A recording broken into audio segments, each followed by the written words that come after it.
आज की कहानी रूस के लेखक अलेक्जेंडर रास्किन की बुक किताब जब पापा बच्चे से ली गई है। ये किताब उन्होंने अपनी बेटी साशा के लिए लिखी थी जब वो बीमार थी। उनका पर्पस अपने बचपन की कहानियों के थ्रू अपनी बेटी का दिल बहलाना था, ताकि वो जो बीमारी में जो दर्द होता है उसको भुलाकर अपने आने वाली ज़िंदगी पर फोकस कर सके। तो इन कहानियों का पर्पस भी यही है, आप अपने बचपन की यादों में खोकर और अच्छी-अच्छी यादों को सँजोकर अपना भविष्य सुखद बनाइए। तो चलिए चलते हैं, आज की कहानी क्या है?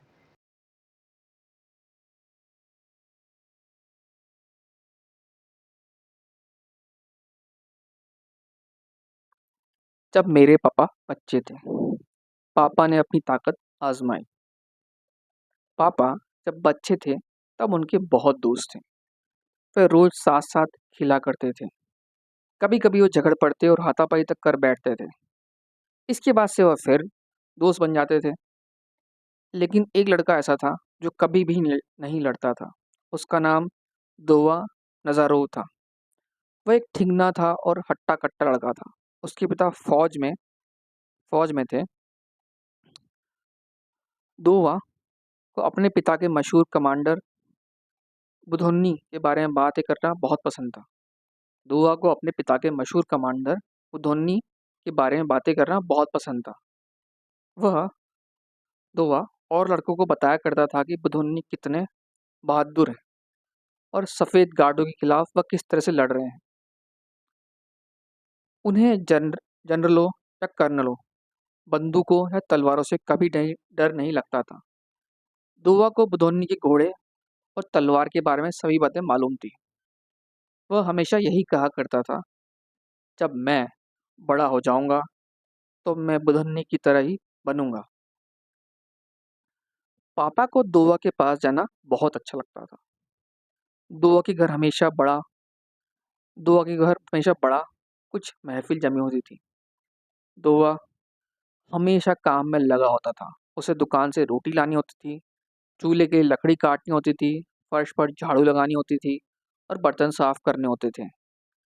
पापा ने देखा कि घर में सभी दोवा को प्यार करते हैं।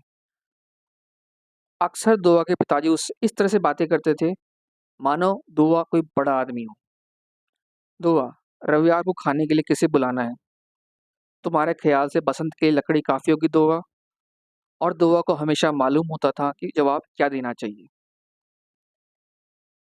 और अगर दोवा का कोई दोस्त दोवा के घर आता तो वो दोवा उसे बैठाकर कोई ना कोई अच्छी चीज खिलाता। फिर वो सभी खेला करते। पापा को सदा इस बात का दुख रहता था कि उसके उनके घर दोवा के घर जैसा मजा नहीं आता था।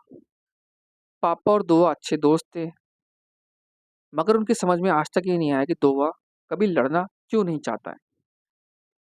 पापा ने उससे पूछा, तुझे लड़ने से डर लगता है क्या? दोवा ने जवाब दिया, अपने ही दल के खिलाफ या अपनी ही साइड के खिलाफ लड़ने का क्या फायदा। एक बार लड़के ये बहस कर रहे थे कि सबसे मजबूत कौन है। एक लड़के ने कहा, मैं अपने से बड़े लड़कों से भी नहीं डरता। मैं तुम सबको पिल्लों की तरह उठाकर फेंक सकता हूँ। देखो जरा मेरी मांसपेशियाँ। दूसरा लड़का बोला, मैं इतना ताकतवर हूँ कि मैं खुद इस पर विश्वास नहीं कर सकता। खासकर मेरा बायां हाथ, वो तो फौलाद का बना है। तीसरा लड़का बोला, अगर तुम ये देखना चाहते हो कि सचमुच में कितना ताकतवर हूँ तो तुम्हें मुझे गुस्से से भरना होगा। मुझे गुस्सा दिलाना होगा। तुम सब लोगों को मुझे गुस्सा दिलाना होगा, और तब तुम सबकी मुझसे दूर रहने में ही खैर है, क्योंकि फिर जो मैं करूँगा उसके लिए मैं जिम्मेदार नहीं हूँ। पापा बोले इन सब के बीच पापा बोले, तुमसे बहस करने में कोई तुक नहीं। मुझे पता है कि मैं तुम सबसे ज़्यादा ताकतवर हूँ। वे शेखी बघार दे रहे, मगर दोवा नज़ारों ने एक शब्द भी नहीं कहा। तब एक लड़का बोला, मैं बताऊं, चलो हो जाए कुश्ती। जो जीतेगा वही सबसे ताकतवर होगा। लड़के तैयार हो गए। उन्होंने कुश्ती लड़ना शुरू किया। हर कोई दोवा से लड़ना चाहता था। वह कभी भी नहीं लड़ता था और उन सभी को ख्याल था कि दोवा कमज़ोर है।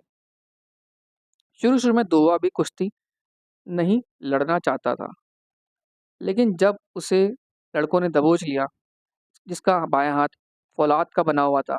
तो दोवा गुस्से में आ गया और उसने पलक झपकते ही सेकंड भर में उस फ़ौलाद के बाएँ हाथ के फ़ौलाद जैसे लड़के को ज़मीन पर पटक दिया। उसके बाद जिस लड़के ने जिस सभी को पिल्लों की तरह चारों तरफ फेंक देने की धमकी दी थी, उसने अपने आप को ज़मीन पर चित पड़े पाया। इसके बाद वो तीसरा लड़का आया, जो गुस्से में आने पर ताकतवर हो जाता था। वह वही चिल्लाता रहा कि अभी मैं गुस्सा नहीं हुआ है, मगर दोवा तब तक उसे ज़मीन पर फेंक चुका था। उसके बाद दोवा ने पापा को भी चित कर दिया, लेकिन क्योंकि वे बहुत अच्छे दोस्त थे, इसलिए दोवा ने यही दिखाया कि पापा को पछाड़ना ही सबसे मुश्किल था। पापा की दोस्ती काम आ गई। दोवा, तू ही सबसे ताकतवर है, तूने कभी कुछ किया क्यों नहीं? लड़कों ने पूछा। दोवा हंस पड़ा और बोला, शेखी बगाड़ने से क्या फ़ायदा?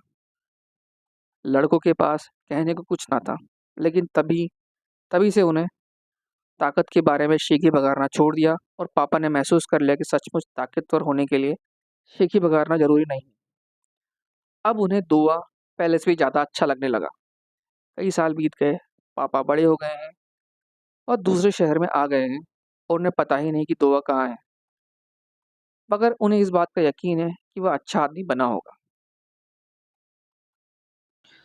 आपको अगर आज की कहानी पसंद आई हो तो इसे दूसरों के साथ शेयर कीजिए। अगर आपके पास भी ऐसा कोई अनुभव है जो आपने इस कहानी को सुनते टाइम महसूस किया, तो इसे कमेंट बॉक्स में शेयर कीजिए। और आने वाली ऐसी ही कहानियों को सुनने के लिए मेरे चैनल को सब्सक्राइब कीजिए। धन्यवाद।